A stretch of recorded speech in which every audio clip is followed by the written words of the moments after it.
Okay. Magandang umaga po. Magandang umaga po. Let's pray together. Tayong lahat po ay manalangin.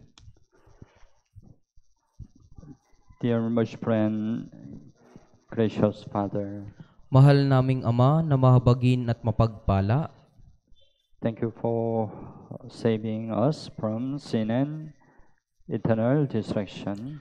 salamat po sa pagliligtas sa amin mula sa kasalanan at walang hanggang pagkawasak. Thank you for guiding our Christian life until now.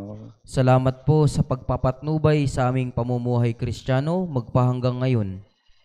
Even though we have a lot of affliction in our Christian life, our Lord is always with us and guide us. Kahit na meron kaming maraming kahirapan sa aming pamumuhay Kristiyano, ang aming Panginoon ay palaging kasama namin at pumapatnubay sa amin. Please hold us on until our Lord comes again. Pakiusap, hawakan niyo po kami hanggang sa muling pagdating ng aming Panginoon. By the grace of God, this time we are gathered together in the name of the Lord. Sa biyaya ng Diyos, sa oras nito, sa pangalan ng Panginoon, kami po ay nagkatipon-tipon. Please teach and guide us through the Word of God. Pakiusap, turuan niyo po kami at patnubayan sa salita ng Diyos. Let us understand your will through the Word of God. Maunawaan po nawa namin ang iyong kalooban sa pamagitan ng salita ng Diyos. Let us have more power and wisdom through the Word of God. Magkaroon nawa kami ng higit na kalakasan at ng karunungan sa pamagitan ng salita ng Diyos. Let us more obey to the Word of God. At nawa ay higit kaming sumunod sa salita ng Diyos. This time from start to the end, we only rely on your mercy and gracious. Sa oras nito, magmula sa simula hanggang sa matapos, nagtitiwala lamang kami sa iyong habag at biyaya. We pray in Jesus' name. Idinadalangin po namin ito sa pangalan ni Jesus. Amen. Amen.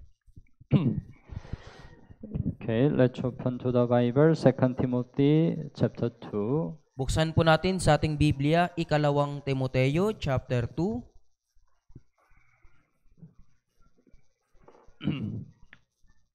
Chapter 2, verse 15. Chapter 2, verse 15.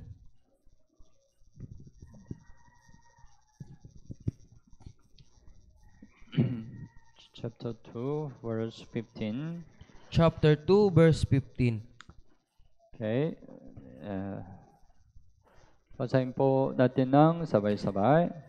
Pagsikapan mong humarap na subok sa Diyos, manggagawang walang anumang dapat ikahiya, na gumagamit ng wasto sa salita ng katotohanan.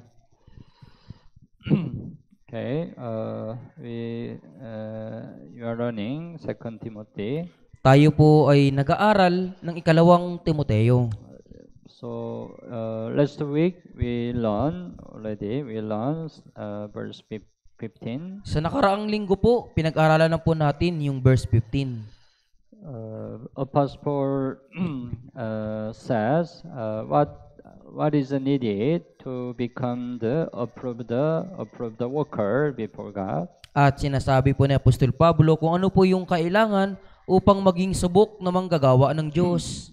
When we become the approved worker, we can be used by God preciously. Kapag tayo po ay naging subok na manggagawa, magagamit tayo ng Diyos na makabuluhan.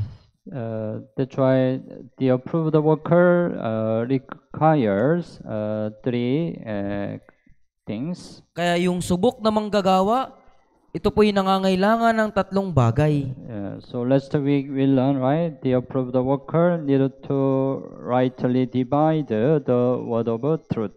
Kaya sa nakarang linggo, pinag-aralan po natin na yung subok na manggagawa ng Diyos ay gumagamit ng wasto sa salita ng katotohanan. So at first, we have to discern the word of God. Kaya una, kailangan po nating makilala ang salita ng Diyos. So we learn, right?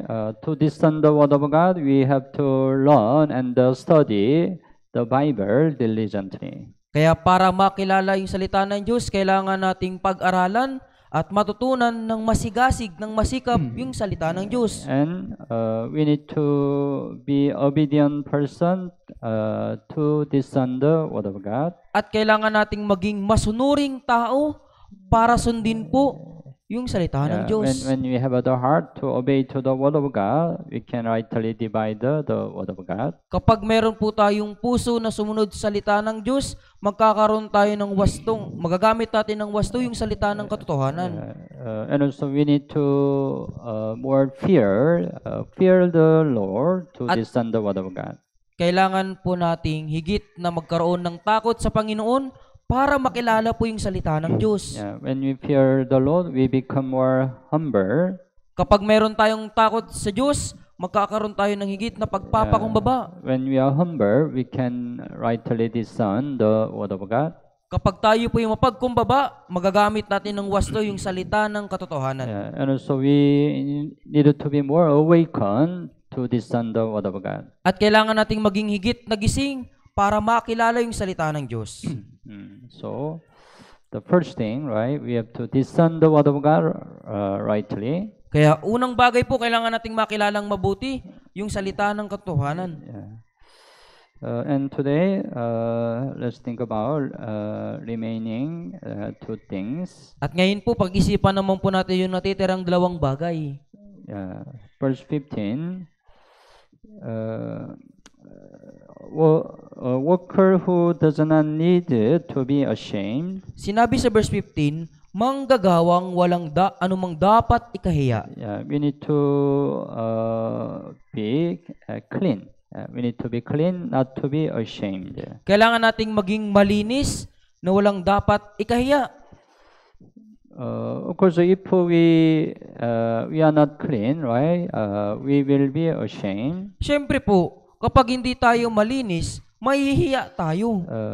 That's why we need to be clean, not to be ashamed. Kaya kailangan nating maging malinis upang hindi po mahiya. Yeah, when we are clean, God can use us preciously. Kapag tayo po ay malinis, gagamitin tayo ng Diyos na makabuluhan. Let's 2 Timothy chapter 2, verse 20 and 21. So chapter 2, verse 20 hanggang 21. Also, basahin po natin ng sabay-sabay. Sa isang malaking bahay ay hindi lamang may mga kasangkapang ginto at pilak, kundi mayroon din namang kahoy at luwad, at ang iba'y sa natatanging paggagamitan, at ang iba'y para sa karaniwan. Kung nililinis ng sinuman ng kanyang sarili mula sa mga bagay na ito, ay magiging tanging kagamitan, itinalaga at mahalaga sa may-ari ng bahay, handa sa lahat ng mabuting gawa. In a great house, there are many kind of vessels. Sa isang malaking bahay po, meron pong napakaraming mga kagamitan. Many kind of vessel, gold and silver, and wood and clay. Meron pong kasangkapang ginto at pilak, kahoy at luwad. But which vessel the master will use? Ngunit anong kasangkapan po ba yung gagamitin ng may-ari? The master will use a clean vessel, right? Gagamitin ng may-ari po yung malinis na sisidlan. Verse 21, if anyone cleans himself from the latter, he will be a vessel for honor, sanctified and useful for the master. Kung nililinis ng sinuman ng kanyang sarili mula sa mga bagay na ito ay magiging tanging kagamitan, itinalaga at mahalaga sa may-ari ng bahay. Anyway, God will use us when we are clean. Gayunpaman, gagamitin tayo ng Diyos kapag tayo ay malinis. But we have to keep in mind, we need to clean first in our heart. Pero kailangan po nating tandaan, kailangan muna maging malinis yung ating puso. Because God searches our heart. Dahil tinitingnan po ng Diyos yung ating puso. Awit 19, let's open. Awit 19. Sa Awit 19. Awit 19, verse 12. Awit 19, verse 12.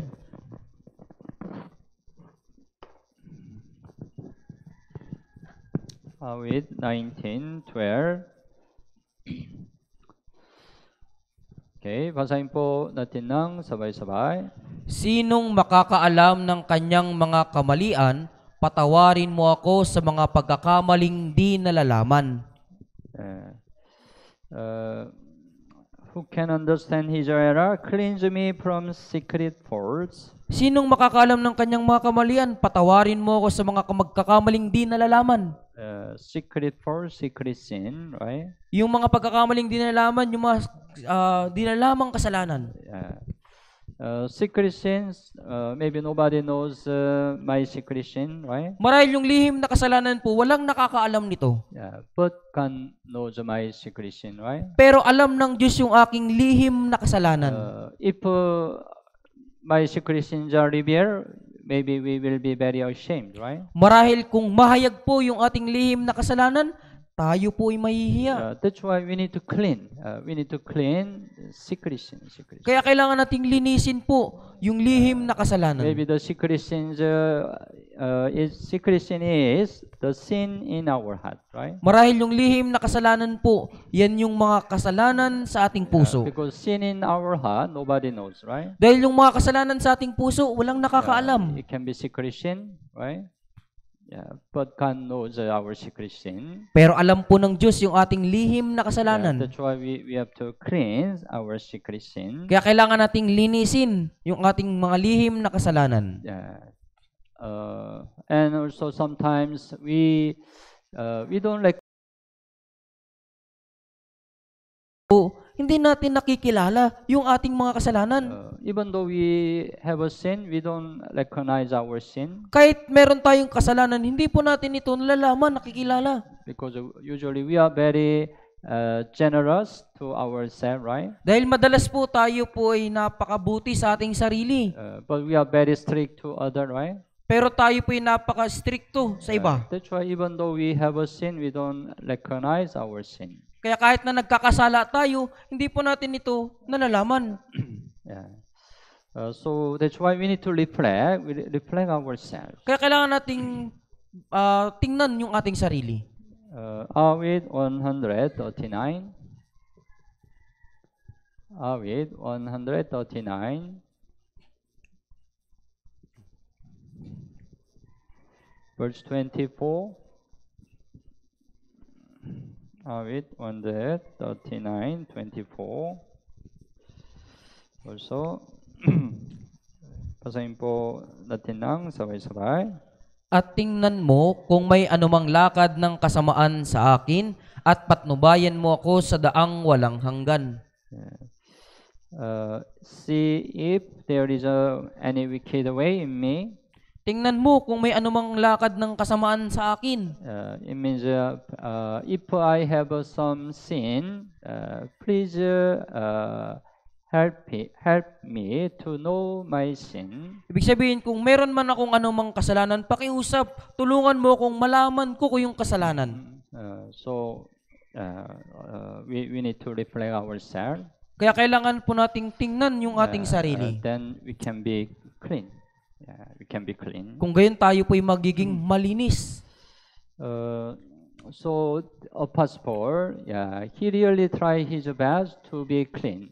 Kaya si Apostol Pablo, talagang sinubukan niya po yung kanyang makakayang maging malinis. He tried his best.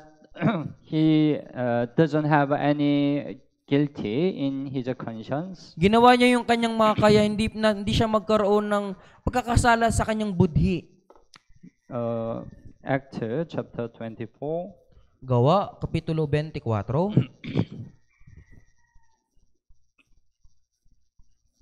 Acts 24, verse 16. 24 verse 16. 24, 16. Okay. Basahin po natin ng sabay-sabay. Dahil dito'y lagi akong nagsisikap na magkaroon ng isang malinis na budhi sa Diyos at sa mga tao. I myself always strive to have a conscience without offense toward God and man.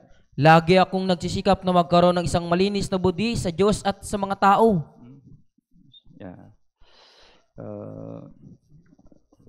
We also try our best not to have any guilty in our conscience. Tayo din po, kailangan nating subukan na gawin yung mga kaya nating magkaroon po ng malinis na budi toward the God and toward the man. sa harapan ng Diyos at sa mga tao. That's why we need to try our best to be honest before God. Kaya kailangan natin gawin yung mga kaya natin na maging tapat sa harapan ng Diyos. So we need to avoid telling lie, right? Kaya kailangan nating iwasan po yung pagsisinungaling. Tama po ba? We shouldn't deceive anybody, right? Na wag nating dadayain ang ibang tao. Yeah. Then maybe we have a guilty, right? Kung gayon magkakaroon tayo ng ng If we tell lie, right? We have a guilty in our conscience. dahil kapag nagsisinungaling tayo, nagkakaroon tayo ng guilty sa ating budi.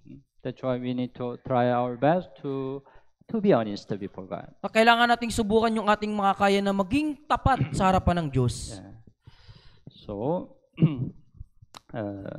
we need to be clean. Kaya kailangan nating maging malinis Yeah, then we will not be ashamed before God. upang tayo po ay maging hindi kahiyahiya sa harapan ng Diyos. Then God can use us more preciously. Kung gayon, gagamitin tayo ng Diyos na higit na mas makabuluhan.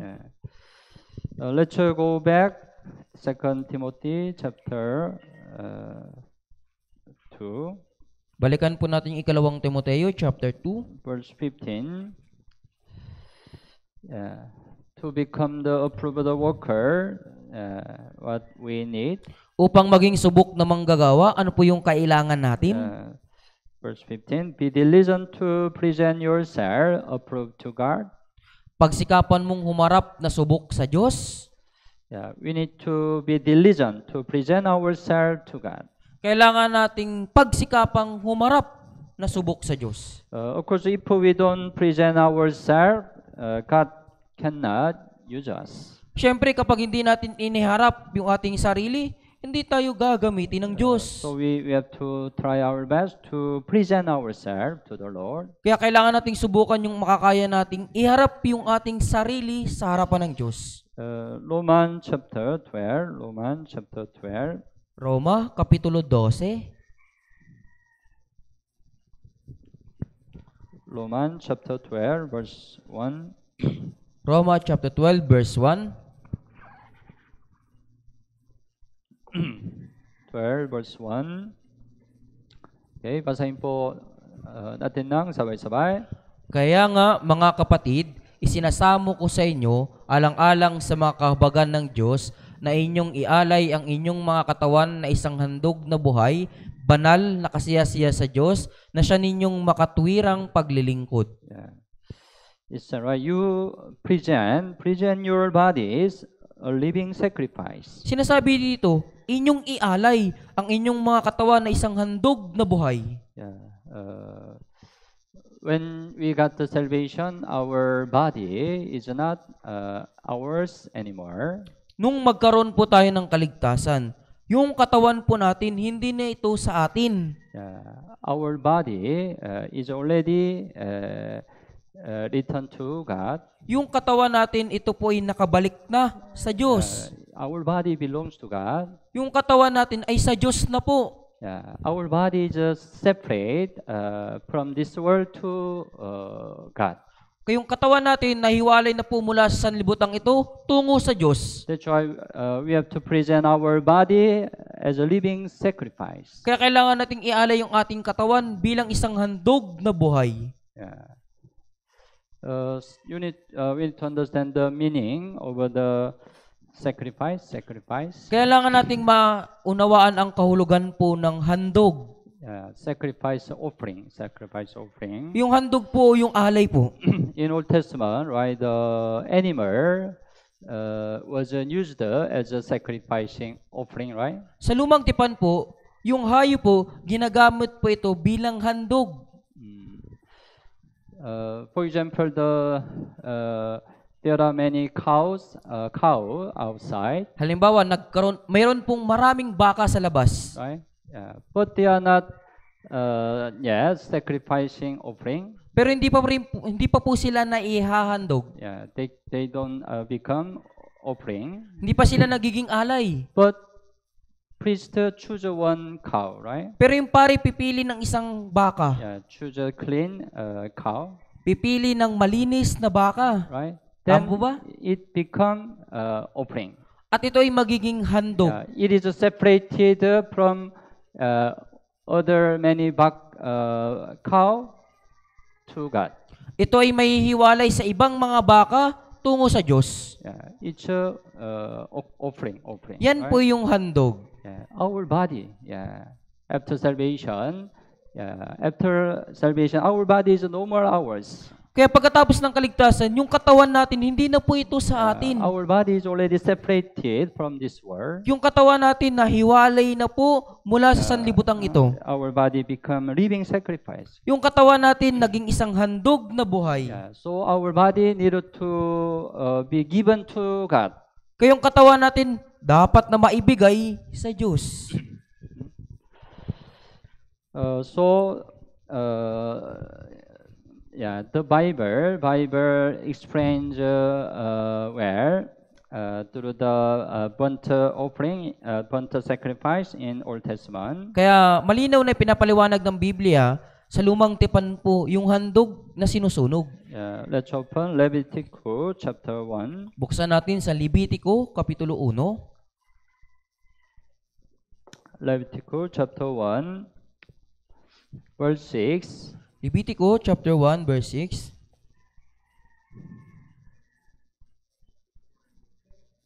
Leviticus chapter 1 verse 6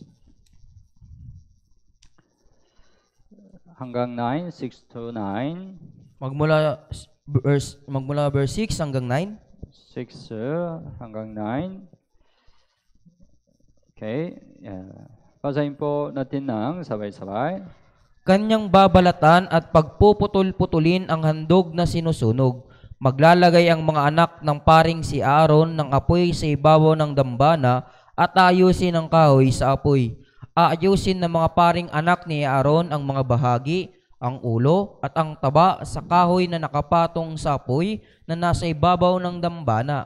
Ngunit ang mga lamang loob at mga paa ay huhugasan niya ng tubig. Susunugin ng pari ang kabuuan nito sa ibabaw ng dambana bilang handog na sinusunog. Isang handog na pinaraan sa apoy na isang mabangong samyo sa Panginoon. Okay. It says about the burnt sacrifice. Sinasabi po nito yung tungkol sa handog na sinusunog. Burnt sacrifice symbolize the sacrifice of Jesus Christ. Sinisimbolo po ng handog na sinusunog yung sakripisyo ni Jesus. And also it symbolizes the devotion of Jesus Christ. At sinisimbolo po nito yung paglalaan ng buhay ni Jesus. Jesus Christ, as we know, right? Jesus Christ sacrificed his life on the cross. Gaya ng ating nalalaman, isinakripisyo ni Jesus yung kanyang buhay doon sa krus. It was his devotion, right? Ito yung kanyang paglalaan, devotion po. So burnt sacrifice symbolize the devotion of Jesus Christ. Kaya yung handog na sinusunog, sinisimbolo po nito yung devotion ni Jesus. And also it symbolizes save the Christian. Also, need to devote our life for the Lord. Sinisimbolo din ito ng mga ligtas na Kristiyano, kailangan nating ilaan yung ating buhay sa Panginoon.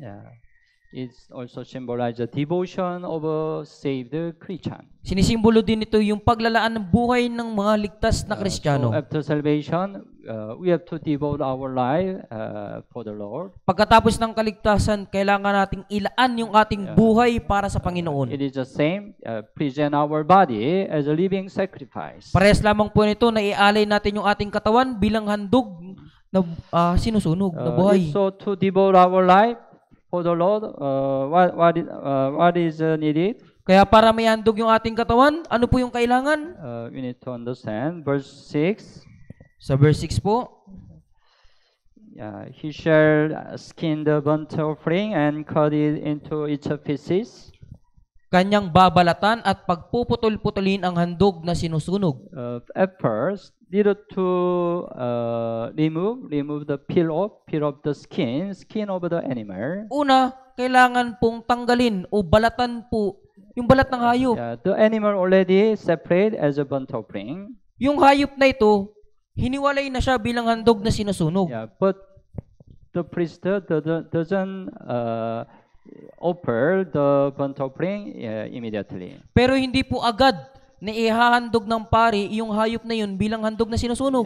To offer at first, need to peel off the skin of the burnt offering. Para may alay po ito, kailangan muna po ng balatan po yung handog na sinusunog.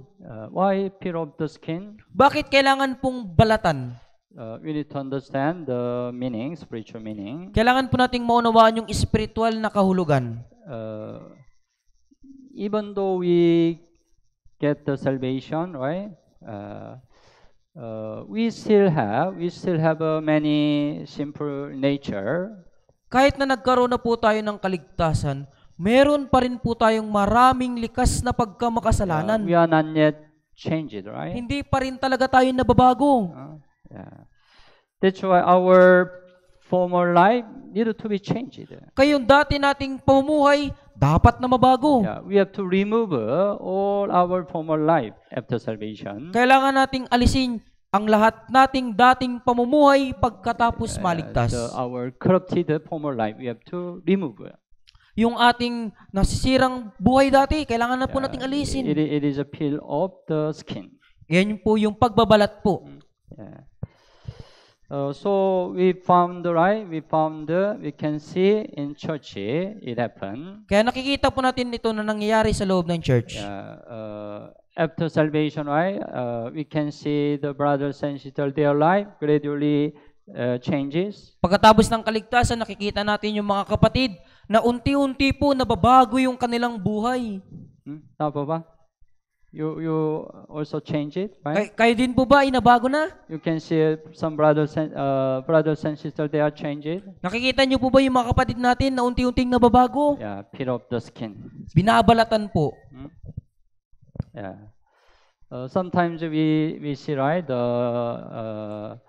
Some brother, he was originally before got the salvation, he was the gangster in this world. Minsan nakikita natin, 'di ba, dati yung isang kapatid para po siyang yung gangster po. So his face looking gangster. Kaya yung kanyang pagmumukha ay parang gangster po. But after salvation, right, God changed him. Pero pagkatapos ng kaligtasan, binago po siya ng Diyos, 'di ba po? Before his face was like a lion, right? Dati yung kanyang pagmumukha parang leon. But after salvation, his face changed to like a lamb. Pero pagkatapos ng kaligtasan, yung kanyang pagmumukha nabago at naging gaya ng tupa. But after salvation, very cute, right? Di ba dati parang yung skin off, peel off the kaya skin. Binabalatan po. But it starts from the change of our heart. Pero nagsisimula po yan sa pagbabago ng ating puso. We have to remove the skin of our heart. Kaya kailangan nating alisin po yung balat sa ating puso. Jeremiah chapter 4. Jeremias chapter 4.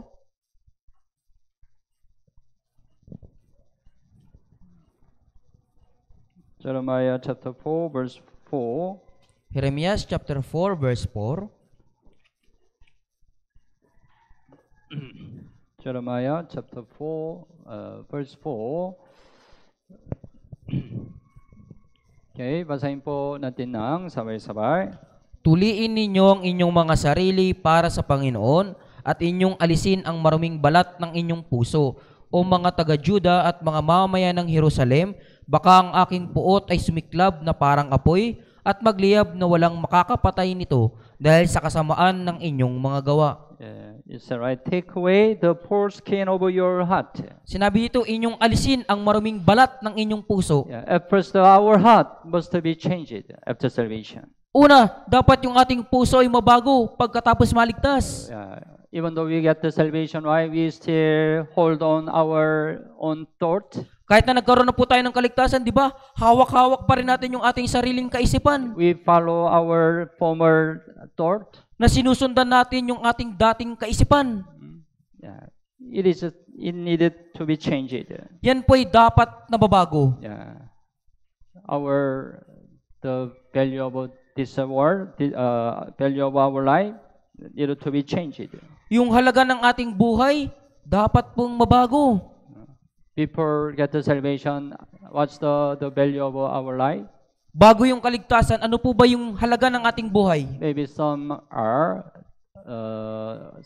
were the success in this world. Marahil lang ilan po, nagtagumpay sa mundong ito. Yeah. But after salvation, yeah, it should be the success of our Christian life. Pero pagkatapos ng kaligtasan, ito ay dapat na pagtatagumpay para sa Kristiyanong pamumuhay.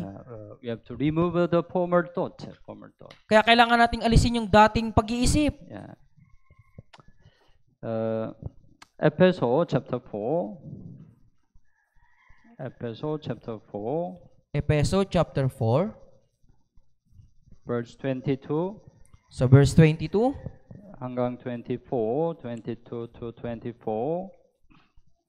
Ephesians chapter 4.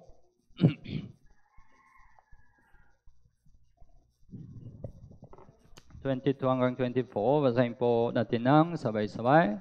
Alisin ninyo ang dating paraan ng inyong pamumuhay, ang dating pagkatao na pinasama sa pamamagitan ng mapandayang pagnanasa, at magbago sa espiritu ng inyong pag-iisip, at kayo magbihis ng bagong pagkatao na nilalang ayon sa wangis ng Diyos sa katuwiran at kabanalan ng katotohanan. Verse 22 said, right? You put off concerning your former conduct the old man which grew corrupt according to the deceitful lust. Sinabi sa verse 22, alisin ninyo ang dating paraan ng inyong pamumuhay, ang dating pagkatao na pinasama sa pamamagitan ng matapandayang pagnanasa. Right? Before salvation, we just follow the deceitful lust. Nung bago yung magkaligtasan po, di ba? Sinusunod lamang natin yung mapandayang pagnanasa. It's a former conduct. We have to remove it. Right? Yan po yung dati nating pamumuhay, dating pagkatao. Alisin po. Then we can put on the new man. Kung gayon, mailalagay po natin yung bagong pagkatao. When you put up all the clothes, you can put on new clothes, right? Kapag inalis mo po yung dating damit, may bapalit mo po yung bagong damit. So, gradually, we need to remove our former conduct. Kaya unti-unti, kailangan po nating alisin yung dati nating pagkatao, pamumuhay. Then we can live the life, can devote our life to the Lord. Kung gayon, may makapabuhay tayo sa ating buhay na inilalaan po natin ito para sa Panginoon. That's why the burnt offering animal needed to be peel off the skin. Kaya yung handog na sinusunog na hayop po, kailangang balatan po siya. Okay. Let's go, you check us, Leviticus chapter 1. Go back. Balikan po natin Leviticus chapter 1. We need to chapter 1 verse 7. Chapter 1 verse 7. Yeah. After peel off the skin, next the son of Aaron the priest shall put fire on the altar. Pagkatapos balatan po, maglalagay ang mga anak ng paring si Aaron ng apoy sa ibabaw ng dambana. After that, the priest prepare fire. Pagkatapos nun, yung pari maghahanda ng apoy. But here, the fire is very important. Pero dito po yung fire is very important. Yung apoy dito ay napakahalaga. The fire, the priest has to use the fire came from God. Yung apoy na gagamitin po ng mga pari ay manggagaling sa Diyos. But later, the son of Aaron, Nadab and Abihu, used the different fire that does not come from God. Ngunit kalaunan, yung kanyang mga anak na si Nadab at Abihu ay gumamit po ng ibang apoy na hindi nagmula sa Diyos. That's why they were killed, right? Kaya nga po, sila ay pinatay. Let's check Leviticus chapter 10. Tingnan natin sa Leviticus chapter 10. Leviticus chapter 10. Leviticus chapter 10. Verse 1 and 2. Verse 1 and 2. Leviticus chapter 10, verse 1 and 2. Basahin po natin ng sabay-sabay. Noon, sina Nadab at Abihu na mga anak ni Aaron ay kumuha ng kanya-kanyang suuban at nilagyan ng apoy ang mga ito at pinatungan ng insenso. Sila'y nanghandog sa harapan ng Panginoon na ibang apoy na hindi niya iniutos sa kanila. At lumabas ang apoy sa harapan ng Panginoon, nilamon sila at namatay sila sa harapan ng Panginoon.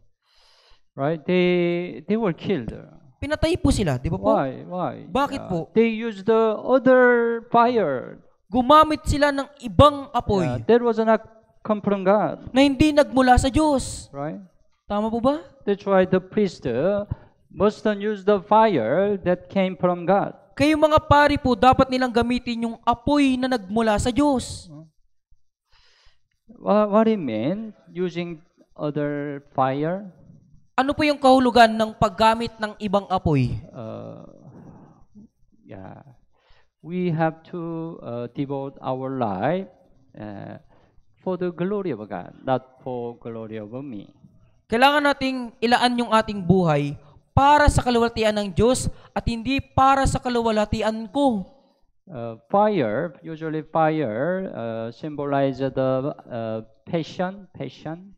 Kadalasan yung apoy po sinisimbolo nito yung passion. But sometimes we can devote ourselves with our own passion for our own glory. Pero minsan na ilalaan po natin yung ating buhay po para sa ating sariling passion at sa ating sariling kaluwalhatian. But God doesn't want it. Pero ayaw po ito ng Diyos. We have to devote our life with the passion came from God also. Kailangan nating ilaan yung ating buhay sa magitan ng passion na nagmula sa Diyos. And also for the glory of God. At para din po sa kaluwalhatian ng Diyos. So sometimes we try to devote our life with my own passion that does not come from God. Minsan, inilalaan po natin yung ating buhay sa magitan po ng passion na nagmula sa ating sarili at hindi mula sa Diyos. We have to receive the fire come from God. Kailangan nating tumanggap ng apoy na nagmula sa Diyos. Luke chapter 12. Sa Lucas, Kapitulo 12. You check Leviticus. Markahan niyo po dito sa Levitico. Luke chapter 12, verse 49. Lucas chapter 12, verse 49. 12:49. Okay, basahin po natin ng sabay-sabay. Ako'y naparito upang maghagis ng apoy sa lupa at nais ko sana na ito'y nagniningas na. I came to send the fire on the earth. Ako'y naparito upang maghagis ng apoy sa lupa. What's this fire? Ano po yung apoy na ito? This fire doesn't mean the fire of the judgment. Yung apoy na ito, hindi po ito nangangahulugan ng apoy sa paghukom. This fire is the fire of the Holy Spirit. Yung apoy na ito po yung apoy ng Espiritu Santo. This fire is the fire of the gospel. Ang apoy na ito yung apoy ng Ebanghelyo. Jesus accomplished the gospel, right? Isinakatuparan po ni Jesus yung Ebanghelyo. Tama po ba? Through his sacrifice. Sa magitan ng kanyang sakripisyo. Then he kindled the fire. Pagkatapos kanya pong pinagningas yung apoy. The fire of the gospel started from Jesus Christ. Yung apoy ng Ebanghelyo po, nagsimula ito kay Jesus. And the disciple of Jesus spread this fire to the world. At yung mga alagad ni Jesus, yung nagkalat ng apoy na ito sa buong mundo. Right? Di ba po? The fire came to us. Yung apoy na ito, dumating sa atin. We also receive this fire, right? Tayo din po ay nakatanggap ng apoy na ito. This fire also symbolize the love of God. Yung apoy na ito, sinisimbolo din ito yung pag-ibig ng Diyos. When the love of God overflows in our heart, this fire burns greatly. Nung apoy na ito ay umaapaw sa ating puso, ito po ay talagang nasunog. Then, our heart becomes so hot. Pagkatapos yung puso natin naging maalab, mainit. Then we have the passion for the gospel. Pagkatapos nagkaroon tayo ng passion para sa Then we Ebanghelyo. can devote our life for the Lord. Kung gayon, mailalaan natin yung ating buhay para sa It's Panginoon. for the glory of God, right? Ito ay para sa kalutian ng Diyos. Tama po ba? So we have to use this fire to Kaya devote our life. Kaya kailangan natin gamitin yung apoy na ito para mailaan po yung ating buhay. Okay, let's go back. Leviticus chapter 1. Balikan po natin yung Levitico chapter 1, verse 7. sa verse 7. After the priest put fire on the altar and then lay the wood in order on the fire, Pagkatapos na maglagay yung mga pari sa ibabaw ng dambana, aayusin yung kahoy sa apoy. lay the wood in order on the fire. Aayusin ang kahoy sa apoy. When you burn the fire, you use the wood, right? Kapag sinusunod niyo yung apoy, di ba po, ginagamit niyo yung kahoy. But the God's commandment, in order. Pero sinasabi dito, aayusin. Wood needed to put in order. Yung kahoy dapat mailagay na mayroong pagkakaayos. But sometimes, right, you use wood not in order, just Pero minsan pag nagsusunog tayo, hindi po nakaayos. we just fire. It looks no need order, right? Parang nagsusunog lang tayo at di natin kailangan ng pagkakaayos. It will be burned by fire, right? Masusunog ito sa apoy, di ba po? But God commanded, put in order. Pero ang iniutos ng Diyos, aayusin yung kahoy. Tama? The Bible Tama po said. ba? Sinasabi sa Biblia? And also, verse 8, then the priest Aaron's son shall lay the part, the head, and the fat in order on the wood. At sinasabi po dito, sa verse 8, aayusin ng mga paring anak ni Aaron ang mga bahagi, ang ulo at ang taba sa kahoy. Repeatedly said, right? In order. Put in order. Paulit-ulit na sinasabi, aayusin. Yeah. It means our Christian life needed to be in order. Ang kahulugan po nito, yung ating pamumuhay Kristiyano ay dapat nakaayos. How about your Christian life? Paano naman po yung pamumuhay Kristiyano ninyo? Your Christian life is in order? Yung pamumuhay Kristiyano nyo po ba ay nakaayos? Or your Christian life is like this? O yung pamumuhay Kristiyano nyo po ay katulad nito? Very complicated, Yung magulo, very confused. yung magulo po. God doesn't want. Ayaw po ito ng Diyos. God wants your Christian life is in order like this. Nais ng Diyos ng iyong pamumuhay Kristiyano ay nakaayos. Reflect your Christian life. Magbalik tanaw ka sa iyong pamumuhay Kristiyano. 1 Corinthians chapter 14. Unang Korinto chapter 14. 1 Corinthians chapter 14. Unang Korinto chapter 14. Verse 40. Verse 40. Sa verse 40. Verse 40. 1 Corinthians chapter 14 verse 40. Basahin po natin ng sabay-sabay. Subalit gawin ang lahat ng mga bagay ng nararapat at may kaayusan. Is that right? Let all things be done decently and in order, right? Sinabi dito, gawin ang lahat ng lahat ng mga bagay ng nararapat at may kaayusan. God wants our Christian life should be in order. Nais ng Diyos na ating pamumuhay Kristiyano ay may kaayusan. Chapter 14 verse 33 also, verse 33. 1 Corinthians chapter 14 verse 33. Basahin po natin ng sabay-sabay. Sapagkat ang Diyos ay hindi Diyos ng kaguluhan, kundi ng kapayapaan, gaya sa lahat ng mga iglesia ng mga banal. God is not the author of confusion, right? Ang Diyos ay hindi Diyos ng kaguluhan. Tama po ba? God doesn't want confusion. Ayaw ng Diyos ng kaguluhan. God wants everything in order. Nais ng Diyos na yung lahat ng bagay ay nakaayos. To be in order, our Christian life, our Christian life needed to be simple. Kaya upang maging maayos yung ating pamumuhay Kristiyano, Dapat na yung ating pamumuhay Kristiyano ay dapat na simple. Our life need to be simple life. Yung ating buhay dapat na maging simpleng pamumuhay. Simple life. Simpleng pamumuhay. What's a simple life? Ano po yung simpleng pamumuhay?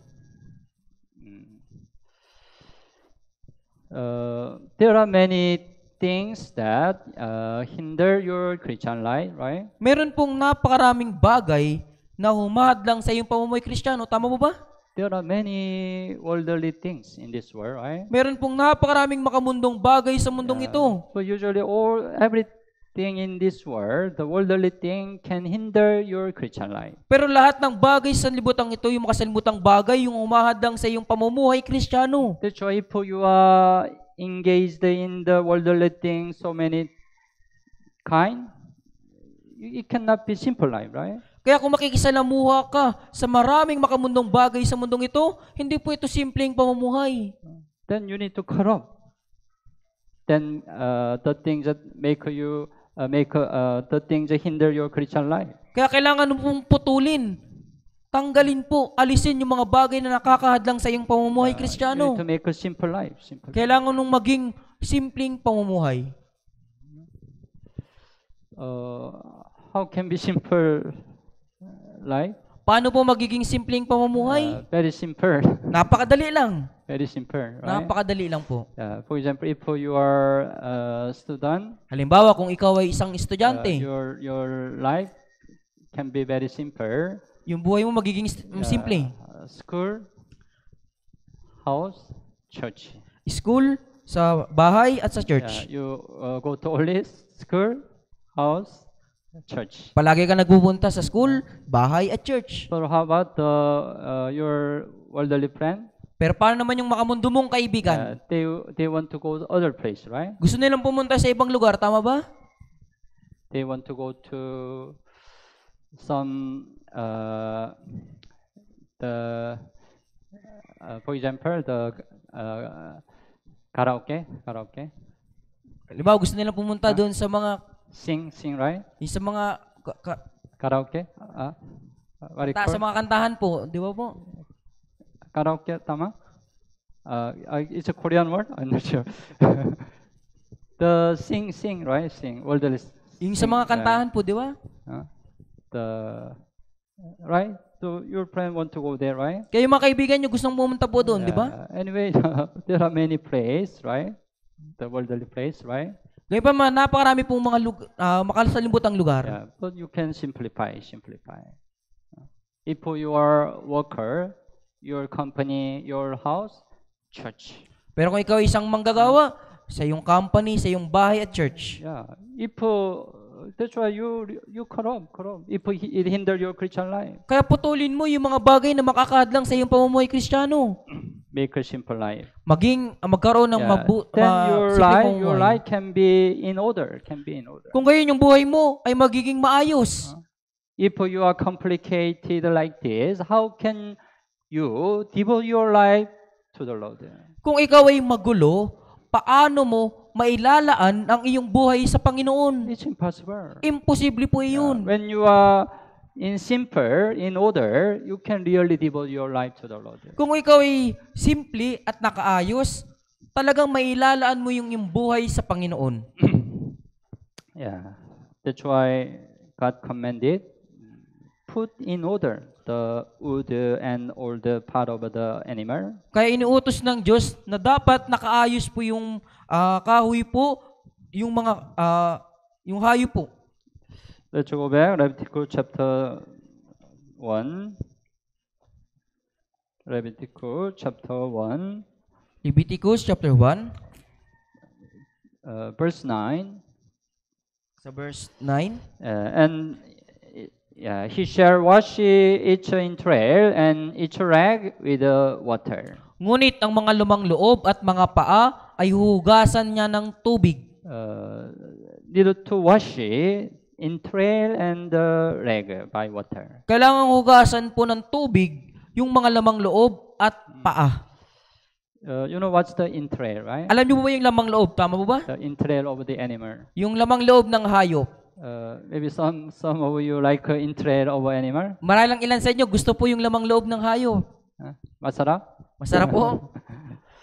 But you need to know actually the intellect of the animal not so clean. Pero kailangan niyo pong malaman yung lamang loob ng hayop po, hindi po ito malinis. Tama ba? Not so clean, right? Hindi talaga po ito malinis. After passed by the intellect, it goes out the die, right?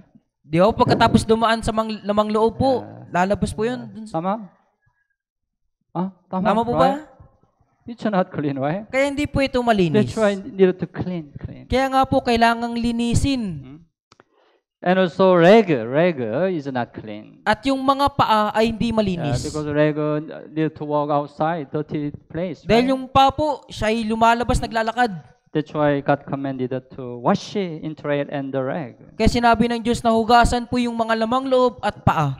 Yeah, we live in this simple world. Nabubuhay po tayo sa isang makasalanang mundong ito. That's why we are contaminated by the dirty sin in this world. Kaya tayo po ay narurumihan ng mga kasalanan ng mundong ito. That's why Sunday we listen to the Word of God, right? Kaya pag linggo, nakikinig po tayo ng salita ng Diyos. Tama po ba? Yeah, actually this time it's the time we wash our dirty sin, right? Sa katunayan, nung oras na ito yung paglilinis po ng ating karumihan. We can wash our sin by the Word of God, right? Maaari nating mahugasan yung ating kasalanan sa pamamagitan ng salita ng Diyos. Ephesians chapter 5. Ephesians chapter 5, verse 26.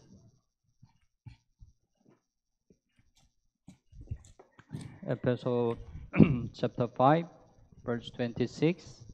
Ephesians chapter 5, verse 26. Okay, basahin po natin ng sabay-sabay. Upang kanyang pakabanalin siya, na nilinis sa pamamagitan ng paghuhugas ng tubig sa salita. Yeah. Cleanse her with the washing of water by the word. Upang kanyang pakabanalin siya, na nilinis sa pamamagitan ng paghuhugas ng tubig. Yeah. When we are dirty, right, we wash. Ng pamamagitan ng tubig. We can wash our dirty sin by the word of God. Malilinis natin yung ating karumihan sa magitan ng salita ng Diyos. But we return to this world, right? Pero bumabalik po tayo sa mundong ito. Tama Then po we are ba? contaminated by sin this world. Tayo ay narurumihan ng mga kasalanan ng sanlibutan ito. Yeah, that's why we need to wash sin continuously. Kaya kailangan nating patuloy na hugasan yung kasalanan. But anyway, when we cleanse ourselves, we can devote our life to the Lord. Ngayon kapag nilinis natin yung ating sarili, mailalaan natin yung ating buhay sa Panginoon. Matthew chapter 5. Mateo chapter 5.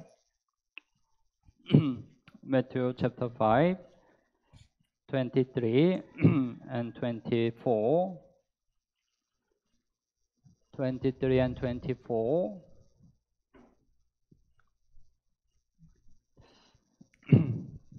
Okay. Basahin po natin ng sabay-sabay. Kaya't kung maghahandog ka ng iyong kaloob sa dambana at doon ay naalala mo ng iyong kapatid ay mayroong anumang laban sa iyo, iwan mo roon sa harap ng dambana ang kaloob mo at tumayo ka, makipagkasundo ka muna sa iyong kapatid at saka ka magbalik at maghandog ng iyong kaloob. We have to know, before our devotion, our clean heart is the first. Kailangan po nating malaman, bago po yung ating paglalaan po, yung ating puso po ay dapat na maging malinis. 11:23, if you bring your gift to the altar and there remember that your brother has something against you. At sa verse 23, kung maghandog ka ng iyong kaloob sa dambana at doon ay naalala mo na ang iyong kapatid ay mayroong anumang laban sa iyo. Yeah. To go to altar, to offer sacrifice. Yung pagpunta mo doon sa dambana para maghandog ng kaloob. Then 24, leave your gift there before the altar and go your way, first to be reconciled to your brother.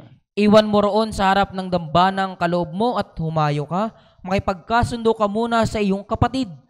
So if we have some problem with the brothers and sisters, right? Yeah, we need to reconcile it. Kaya kung meron tayong problema sa pagitan ng isang kapatid, kailangan muna nating makipagkasundo. Yeah, then we can really devote our life. Kung gayon talagang mailalaan natin yung ating buhay. Yeah.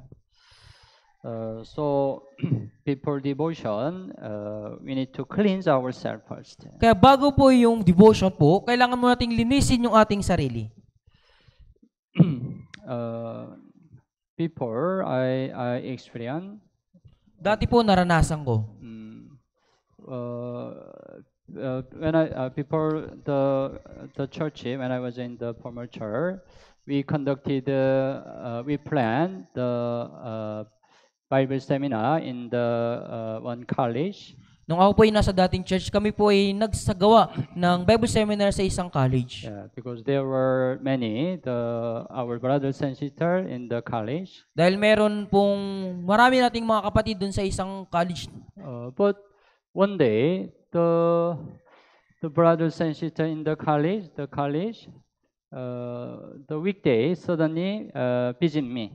Pero isang araw po, yung isa sa mga kapatid po doon sa college na yun ay bumisita sa akin. Why you come today? Today, no Wednesday, no Sunday. O bakit pumunta ka ngayon? Hindi naman linggo o miyerkules. Around the 6 brethren. Mga halos 6 na kapatiran po. Yeah. Then they said, we want to clean ourselves before the Bible seminar. At sinabi po nila, kailangan po naming maging malinis bago yung Bible seminar. That's why they confess their sin. Kaya kanilang ipinahayag po yung kanilang kasalanan. Because they want to be clean. Dahil gusto po nilang maging malinis. Because they knew, right? If they are not clean, God cannot work in this Bible seminar. Dahil nalalaman nila kapag hindi sila naging malinis, ang Diyos ay hindi kikilos sa pamamagitan ng Bible seminar na ito. At the time, I was very surprised. Kaya sa oras na yun, ako ay talagang nagulat. I got great impression from them. Kaya na talagang namangha ako sa kanila. Yeah, it's a really good heart, right? Opo, napakabuting puso po ng ganun. So, before our devotion, we need to try to be more clean. Kaya bago po yung ating paglalaan, subukan muna nating maging malinis. Yeah, then God will work more greatly, right? Kung gayon ang Diyos ay talagang kikilos. Leviticus chapter 1, go back. Balikan po natin yung Leviticus chapter 1. Verse 9. Sa verse 9.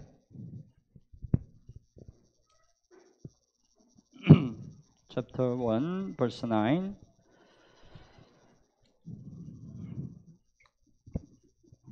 Yeah, after washing the entrail and the rack,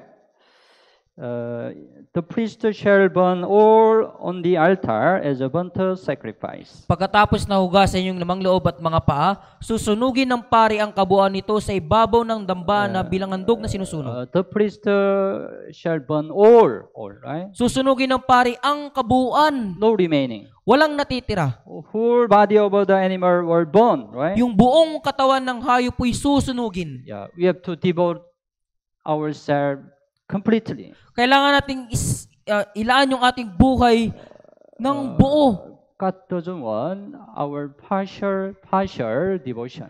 Ayaw ng Diyos yung ating unti-unting paglalaan. God wants our complete devotion. Nais ng Diyos yung ating ganap, yung buong paglalaan. Sometimes we think, I did this amount. Minsan inisip natin, nagawa ko na yung ganito. I sacrificed this amount. Isinakripisyo ko na yung halagang ganito. Then we think, it's enough. At inisip natin, sapat na ito. I'm satisfied. Kontento na ako. But God's side cannot be satisfied. Pero sa panig ng Diyos, hindi po siya dyan masisiyahan. God doesn't want partial devotion. Ayaw ng Diyos yung unti-unting yung devotion. Yeah, God wants to complete devotion. Nais ng Diyos yung ganap na devotion. Mark 12. Marcos, Kapitulo 12. Mark chapter 12, verse 30. Marcos chapter 12, verse 30. 12 verse 30. Okay. Basahin po natin ng sabay-sabay. Ibigin mo ang Panginoon mong Diyos ng buong puso mo, ng buong kaluluwa mo, ng buong pag-iisip mo, at ng buong lakas mo. Yeah. You shall love the Lord your God with all your heart, with all your soul, with all your mind, with all your strength. Ibigin mo ang Panginoon mong Diyos ng buong puso mo, ng buong kaluluwa mo, ng buong pag-isip mo, at ng buong lakas mo. This is a God's standard, right? Ito yung pamantayan ng Diyos. Even though it's not easy, we need to try our best. Kahit na hindi madali, subukan natin yung makakaya po natin. God doesn't want partial devotion. Ayaw ng Diyos yung unti-unting devotion. Even though we fail complete devotion, we need to try again. Kahit na tayo ay mabigo sa ating devotion po, subukan natin ulit. We need to determine our heart. I will devote my life to the Lord. Kailangan tayong natin magkaroon na ilalaan ko yung aking buhay sa Panginoon. God wants all our brothers and sisters can devote their life to the Lord. Nais ng Diyos na ang lahat nating mga kapatid ay mailaan po yung kanilang buhay sa Panginoon. Then God will receive our living sacrifice. Kung gayon tatanggapin ng Diyos yung ating handog na buhay. Our devotion need to be the devotion that God receive. Yung ating devotion po ay dapat na yung devosyong tatanggapin ng Diyos. Even though we try our best to devote our life, if God doesn't receive, it's meaningless, right? Kahit na sinubukan nating gawin yung mga kaya nating ilaan yung ating buhay, kung hindi ito tanggapin ng Diyos. Let's go back. Leviticus chapter 1. Balikan po natin yung Leviticus chapter 1. Chapter 1, verse 9. Go back. Chapter 1, verse 9. Balikan po natin. Burnt all on altar as a burnt sacrifice, an offering made by fire, a sweet aroma to the Lord. Susunugin ang kabuuan nito sa handog na sinusunog, isang handog na pinaraan sa apoy. It becomes sweet aroma to the Lord. At ito ay magiging isang mabangong samyo sa Panginoon. It becomes sweet aroma to the Lord means God received the sacrifice. Ang ibig sabihin ng ito ay magiging isang mabangong samyo, tinanggap ng Diyos yung ating handog. Noah also offered the burnt sacrifice. Si Noah po, naghandog din siya ng handog na sinusunog. Let's open Genesis chapter 8. After Noah's flood, Noah offered the sacrifice. Pagkatapos ng bahas, naghandog si Noah. Genesis chapter 8, 20, verse 20 and 21. 20 and 21. Okay, basahin po natin ng sabay-sabay. Ipinagtayo ni Noe ng isang dambana ang Panginoon, kumuha siya sa lahat ng malinis na hayop at sa lahat ng malinis na ibon at nag-alay ng mga handog na susunugin ng dambana. At sinamyo ng Panginoon ang masarap na amoy at sinabi ng Panginoon sa kanyang puso, hindi ko na muling susumpain ng lupa dahil sa tao, sapagkat ang haka ng puso ng tao ay masama mula sa kanyang pagkabata. Hindi ko na rin muling lilipulin ang lahat ng nabubuhay na gaya ng aking ginawa. Noah offered the burnt offering on the altar. Kaya si Noe po ay nag-aalay ng mga handog na susunugin sa dambana. Then 21, the Lord smelled a soothing aroma. Katapos sa verse 21, sinamyo ng Panginoon ang masarap na amoy. Smells. Lord smelled. Sinamyo ng Panginoon.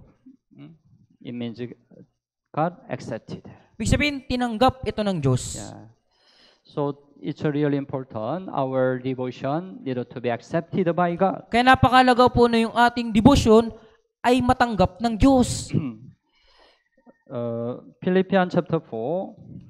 Pilipos, Kapitulo 4. Verse 18. Sa verse 18. Philippians chapter 4, verse 18.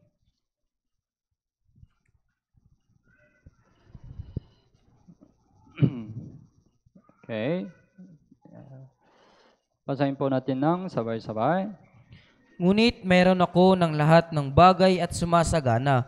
Ako'y busog, palibasa'y tumanggap kay Epaprodito ng mga bagay na galing sa inyo na mabangong samyo, isang handog na kaaya-aya at kalugod-lugod sa Diyos.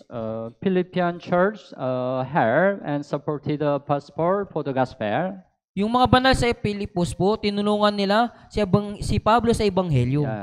They sacrificed themselves Isinakripisyo nila yung kanilang mga sarili for the gospel, right? para sa Ebanghelyo. Then Apostle Paul said to them, Pagkatapos sinabi ni Apostol Pablo sa kanila, it's a sweet smelling aroma, an acceptable sacrifice, well pleasing to God. na bagay na galing sa inyo na mabagong samyo, isang handog na kaya ay at kalugod-lugod sa Diyos. Sweet smelling aroma, God accepted. God accepted. Yung mabagong samyo, ibig sabihin po, tinanggap ito ng Diyos. In Old Testament, Israelite, they offered always sacrifice. Sa lumang tipan, yung mga Israelita, palagi sila naghahandog ng mga alay. But God didn't accept their sacrifice Pero hindi tinanggap ng Diyos yung kanilang mga handog because of their sin. dahil sa kanilang kasalanan. Jeremiah chapter 14. Jeremias chapter 14, Jeremiah chapter 14. Verse 12. sa verse 12 po. Jeremiah chapter 14 verse 12. Okay, basahin po natin ng sabay-sabay. Kapag sila'y mag-aayuno, hindi ko papakinggan ng kanilang daing. At kapag sila'y maghahandog ng handog na sinusunog at ng alay na butil, hindi ko tatanggapin ang mga iyon, kundi aking ubusin sila sa magitan ng tabak, ng tagutom at ng salot. Israelite, they offer the burnt offering, grain offering. Yung mga Israelita, naghandog sila ng handog na sinusunog, ng alay na But butil, God didn't accept them. pero right? hindi ito tinanggap ng Diyos. Because they don't repent of their sin. Dahil hindi sila nagsisi sa kanilang mga kasalanan. God doesn't want just to sacrifice. Ayaw na Diyos yung handog lamang. Hosea chapter 6. Hoseas chapter 6. We need to know what God wants. Kailangan nating malaman kung ano yung nais ng Diyos. After Daniel, meron Hosea. Pagkatapos ng aklat ng Daniel, meron pong Hoseas. Hosea chapter 6 verse 6. Hosea chapter 6 verse 6. Also, basahin po natin ng sabay-sabay. Sapagkat nalulugod ako sa katapatan kaysa alay, ng pagkakilala sa Diyos kaysa mga handog na sinusunog. God wants, right? The knowledge of God more than burnt offering. Nais ng Diyos yung pagkakilala sa Diyos kaysa mga handog na sinusunog. When you have the knowledge of God, we understand God's will, right? Kapag meron tayong pagkakilala sa Diyos, malalaman natin yung kalooban ng Diyos. God wants, we follow, obey to the will of God first. Nais ng Diyos na sumunod muna tayo sa kalooban ng Diyos. Rather than we offer sacrifice. Sa halip na tayo ay maghandog ng sinusunog. And also, 1 Samuel chapter 15. At sa unang Samuel chapter 15, 1 Samuel 15, verse 22. sa verse 22, 1 Samuel 15, 22. Also, basahin po natin ng sabay-sabay. at sinabi ni Samuel, ang Panginoon kaya ay may malaking kasiyahan sa mga handog na sinusunog at sa mga alay, gaya ng pagsunog sa tinig ng Panginoon. Tiyak ang pagsunod ay mas mabuti kaysa alay at ang pakikinig kaysa taba ng mga tupang lalaki. It's the right to obey is better than sacrifice. Sinasabi, ang pagsunod ay mas mabuti kaysa alay. We have to know what God really wants. Kailangan nating malaman, ano ba talaga yung gusto ng Diyos? It's not the sacrifice. Hindi po yung ating mga alay. It's not just our devotion. Hindi lamang basta yung ating debosyon. God wants first our obedience. Ang gusto muna ng Diyos yung ating pagsunod. Even though we devote our life, if we don't obey, God will not accept our devotion. Kahit na ilaan natin yung ating buhay, kung di naman tayo susunod, hindi ito tatanggapin ng Diyos. Our devotion should be the devotion that God accepts. Kaya yung ating debosyon ay dapat na debosyong tatanggapin ng Diyos. And our devotion should be done before the Lord, At yung ating devotion po ay dapat na gawin para sa Panginoon, not before men. hindi para sa harapan ng tao. Let's go back Leviticus chapter 1. Sa Leviticus chapter 1, Chapter 1, verse 5. chapter 1 verse 5, Verse 5.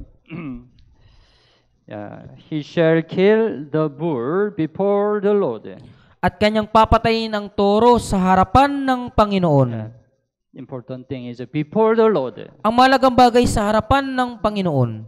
yeah, they have to offer sacrifice before the Lord. Kailangan nilang manghandog ng inaalay po sa harapan ng Panginoon. We have to devote our life before the Lord. Kailangan nating italaga yung ating buhay sa harapan ng Panginoon. Yeah. Matthew chapter 6. Mateo chapter 6.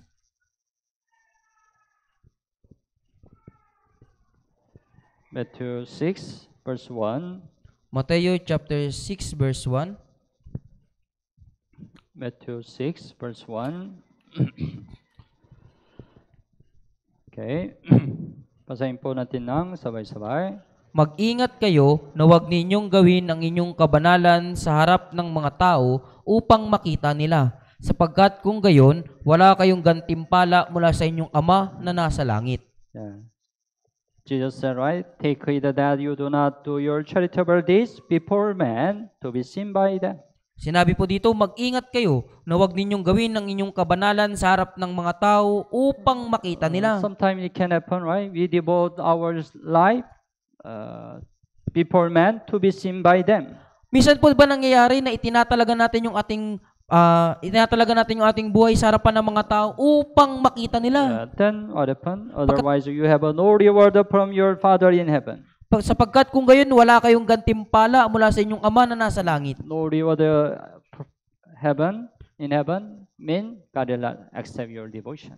Yung walang gantimpala sa langit, ibig sabihin, hindi po tatanggapin ng Diyos ang inyong pagtatalaga. So, whenever we devote our life, we need to check ourselves. Kasi sa tuwing itinatalaga natin yung ating buhay, tingnan natin yung ating sarili. Yeah. Whether we devote our life before men or before God. Kung itinatalaga ba natin yung ating buhay sa harapan ng tao o sa harapan ng Diyos. And also, God wants we devote our life voluntarily, not compulsory. At nais din ng Diyos na italaga natin yung ating buhay ng may kusang loob at hindi sa pilitan. God will accept our devotion when we devote our life voluntarily. Tatanggapin natin ng Diyos yung ating pagtatalaga kapag inilaan natin yung ating buhay ng may kusang loob at hindi sa pilitan. Judges chapter 5. Hukom chapter 5.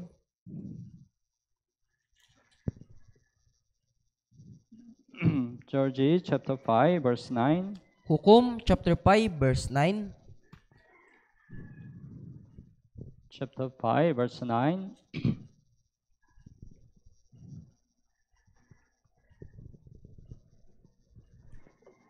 Okay, basahin po natin ng sabay-sabay. Ang aking puso ay nasa mga pinuno sa Israel na kusang loob na nagandog ng kanilang sarili sa bayan, purihin ang Panginoon. At the time of Judges, many Israelites offered themselves willingly. Yeah. Sa panahon ng mga hukom, yung mga Israelita, kusang loob nilang inahandog yung kanilang At sarili. that time, there was a war with the enemy, right? Sa panahon iyon, nagkaroon po ng digmaan sa kanilang mga kaaway. But many Israelites, participate in this war.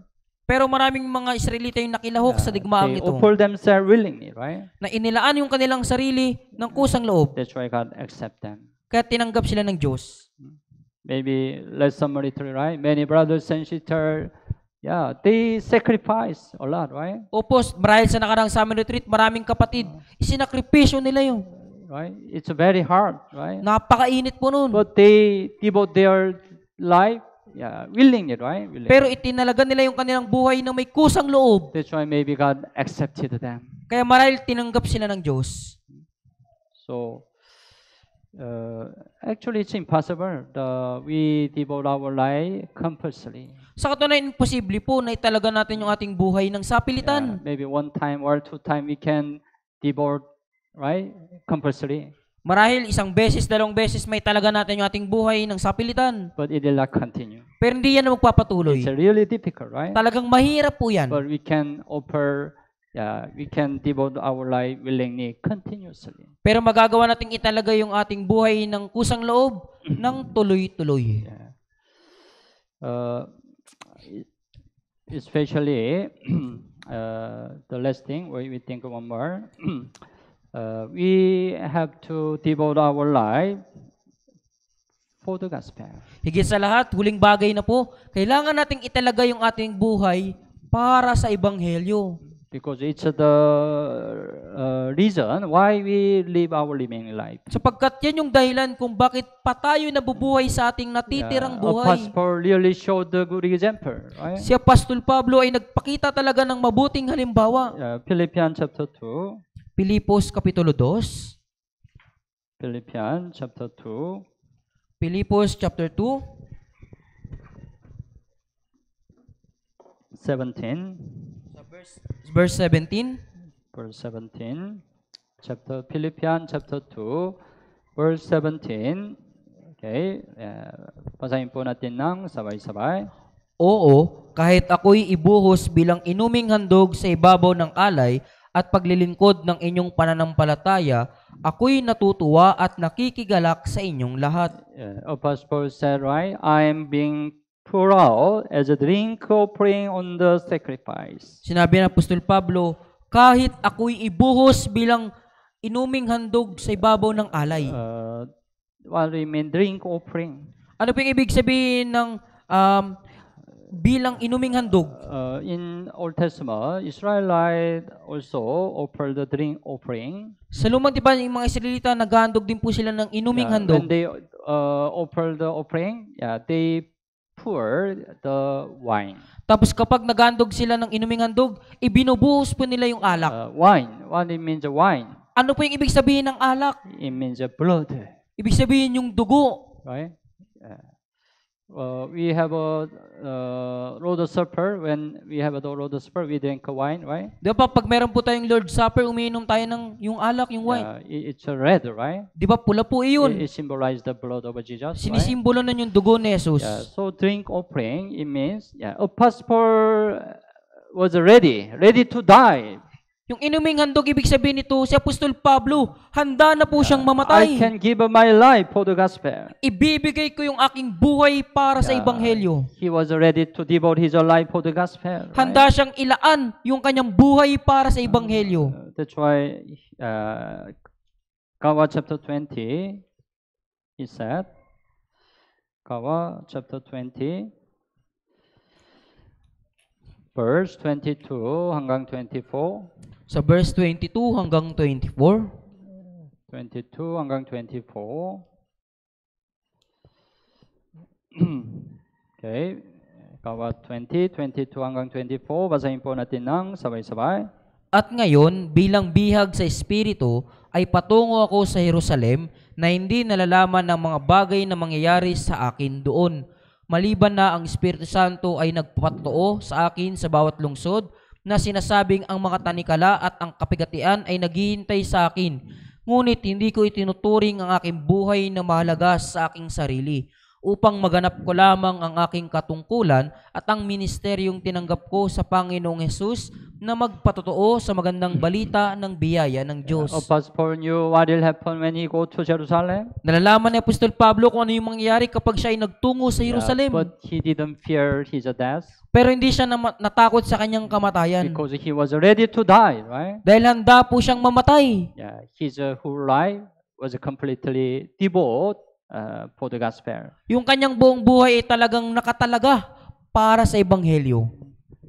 Because of the many poor father over the faith, their devotion for the gospel could come to us. Dahil po sa napakaraming ninuno ng pananampalataya, dahil sa kanilang pagtatalaga para sa Ebanghelyo, nakarating po sa atin yung Ebanghelyo. They shed their blood, right, for the gospel. Maging idinanak nila yung kanilang mga dugo para sa Ebanghelyo. There are a lot of martyrs until now, right? Hanggang sa ngayon po, nagkaroon ng napakaraming mga martir. Through their devotion, we could be saved, right? Dahil sa kanilang mga pagtatalaga, tayo po ay naligtas. So when Cavite Church start, right? There were many brothers and sisters devote their life. At nung magsimula din po yung Cavite Church, naparaming mga kapatid yung itinalaga yung kanilang buhay. Now also there are many brothers and sisters who devote their life. Ngayon din po, maraming mga kapatid yung itinatalaga nila yung kanilang buhay. Because of their devotion, you are here now, right? Dahil sa kanilang mga pagtatalaga, nandito po kayo ngayon.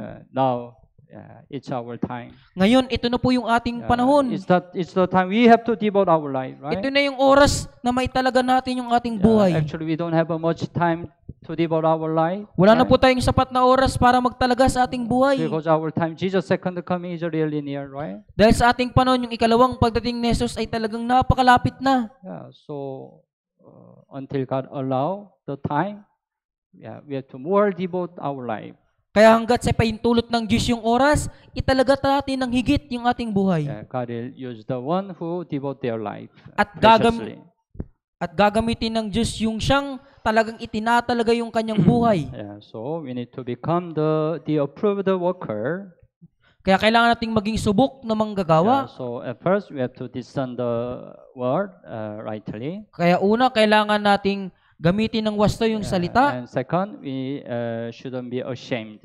At ikalawa, walang anumang dapat ikahiya. Yeah, and third, we have to devote our life. At ikatlo, kailangan nating ilaan yung ating buhay. And God will use us preciously. At gagamitin tayo ng Diyos na makabuluhan. Okay, let's pray together. Tayong lahat po ay manalangin.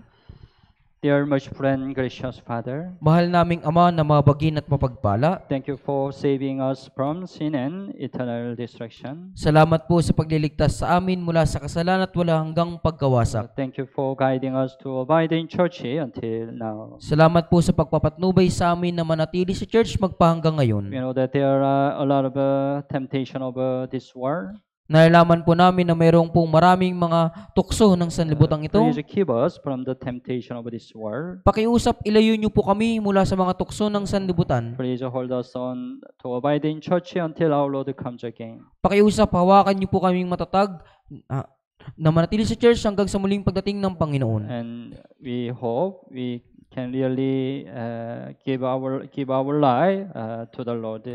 At kami ay talagang umaasa na maibibigay namin yung aming buhay sa Panginoon. Please use us as the instrument of the gospel. Pakiusap, gamitin niyo po kami bilang mga kagamitan para sa Ebanghelyo. Especially from tomorrow, we will conduct a Cell Group 3 Bible Seminar. Higit sa lahat, magmula bukas ay magsasagawa kami ng Cell Group 3 Bible Seminar. You know that there are still a lot of lost souls in this place. Nalalaman po namin na meron pa rin pong maraming nawawalang kaluluwa sa lugar na ito. Please open their heart to come to the Bible Seminar. Pakiusap, buksan niyo po yung kanilang mga puso na pumunta sa Bible Seminar.